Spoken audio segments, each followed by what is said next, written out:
অন্তর্বর্তীকালীন সরকারের প্রধান উপদেষ্টা ডক্টর মোহাম্মদ ইউনূস বলেছেন, দুর্নীতিতে ছেয়ে গেছে সারা দেশ। এ অবস্থা থেকে উত্তরণে সময় লাগবে। নতুন বাংলাদেশ গড়তে সকলকে পাশে থাকার আহ্বান জানান তিনি। ঢাকায় নিযুক্ত বিভিন্ন দেশের রাষ্ট্রদূত ও হাই কমিশনার সহ জাতিসংঘ এবং বিভিন্ন সংস্থার প্রধানদের উদ্দেশ্যে আয়োজিত অনুষ্ঠানে এসব কথা বলেন তিনি। ডক্টর ইউনূস বলেন, ক্ষমতায় টিকে থাকতে শেখ হাসিনা সব প্রতিষ্ঠানকে ধ্বংস করেছেন। বর্তমান সরকারের অগ্রাধিকার হলো আইন শৃঙ্খলা বাহিনীর দ্বারা সমাজে শান্তি ফিরিয়ে আনা। সবকিছু সংস্কার করার পরেই নির্বাচন অনুষ্ঠিত হবে বলেও জানান প্রধান উপদেষ্টা।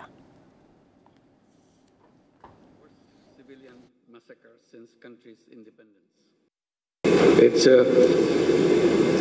great country, great people.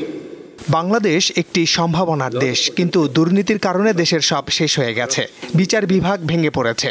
দীর্ঘ সময় ধরে গণতান্ত্রিক অধিকার ক্ষুণ্ণ করা হয়েছে। ঠিক করতে সময় লাগবে। আমি আশা করি নতুন বাংলাদেশ তৈরিতে সবাই আমার পাশে থাকবেন, সহায়তা করবেন। So this is the beginning of that process.